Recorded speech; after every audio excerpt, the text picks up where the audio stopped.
महिंद्रा का पीक अगर करें, इनके आगे के वंशज में एक व्यक्ति आए, आनंद महिंद्रा। तो इन्होंने बोला कि यार, मैनेजमेंट को बोला कि यार मैं एक नई गाड़ी निकालना चाहता हूँ, और वो नई गाड़ी में क्या है कि भाई मैं सौदा खेलना चाहता हूँ। तो मैनेजमेंट ने बोला कितना चाहिए, तो उन्होंने जो अमाउंट बोला वो उस समय पे 2 साल का प्रॉफिट होता था Mahindra and Mahindra. Obviously management में सारे ओल्ड लोग बैठे बोले रहे तुम पागल हो क्या, इतना पैसे का इतना रिस्क नहीं ले सकते, इतना रिस्क नहीं। इन्होंने क्या सीधे बोला, मेरे को 5 साल दो और ये पैसा दो।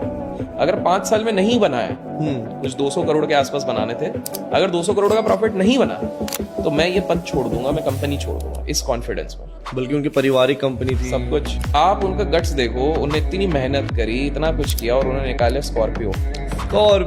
Favourite of all. स्कॉर्पियो तो सबको पता है, सिर्फ 1 लाख रुपए एक्स्ट्रा उस समय पे घर घर की शान बनी।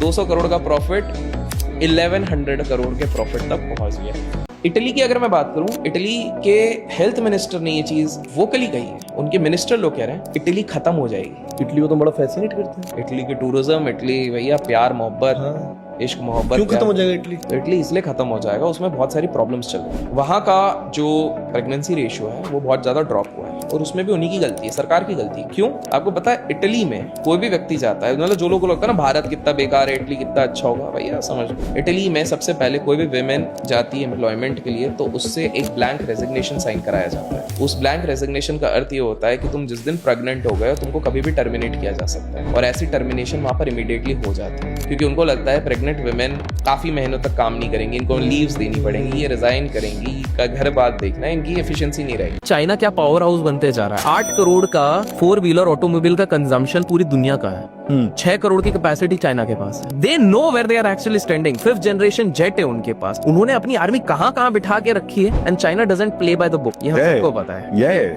उसको लगेगा यहाँ पर कुछ गड़बड़ करनी है, गड़बड़ करेंगे। That's why there was speculation so rift ना around COVID also. Why speculation was rift कि ये तो चाइना ने ही बनाया, लैब में ही बनाया है। आई एम नॉट सेइंग सही है गलत, we are not discussing about, but ये स्पेकुलेशन को स्टीम कहां से मिलता है, and we could see some footages किस प्रकार से वहां पे चीजें चल रही थी during the Covid lockdown. Correct.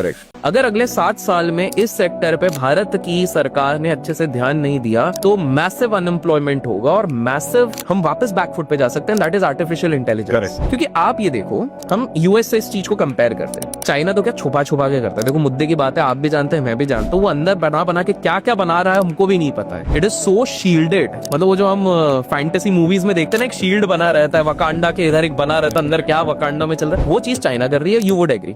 No doubt over the years billionaires यहाँ पर बढ़े हैं भारत में, करीब 250 के आसपास। इट कुड बी 245 और समथिंग। 250 बिलियनर्स श्रेणी में आ चुके, which is a very good number. आज से 10-15 साल पहले हम इतने बिलियनर्स इंडिया की बात नहीं करते थे, तो वो एक चीज दिख रहा है। But at the same time हमारे देश का सबसे बुरा नसीब क्या है कि हम जिस गली से जाते हैं, लेफ्ट साइड में सबसे बड़ा आलीशान घर है दुनिया का, और राइट साइड में अगर आप झांक के देखते हो तो सबसे बड़ा स्लम ऑफ द एशिया।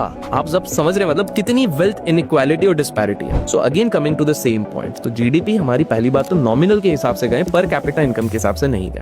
हाल फिलहाल में जब हम बात कर रहे हैं तो एड भाई साहब कोलैब कर रहे हैं अरिजीत के साथ, और केमियो हो रहा है शाहरुख के साथ, बिकॉज ही ऑल्सो नोज इसके चक्कर में 15 से 20% ज्यादा एंगेजमेंट और रेवेन्यूज बढ़ने वाले हैं। इंडिया को एक कल्चरल हब के तरफ से भी देखा जा रहा है कि बॉस अगर इंडिया किया इसके मैसिव पॉपुलेशन का कंजम्पशन। जब इंडो पाकिस्तान का भी वॉर चला, जैसे इंडिया के रेगुलेटर्स ने डिसाइड किया पाकिस्तानी हैंडल्स को बैन करना, तो जिन लोगों को 1.5 लाख लाइक्स आ रहे थे वो अचानक से थाउजेंड्स में चले गए। 1.5 लाख लाइक्स कुछ थाउजेंड्स में चले गए। That was the core reality के बॉस कितना ज्यादा। ये हमारा सॉफ्ट पावर भी तो है। This is our soft power.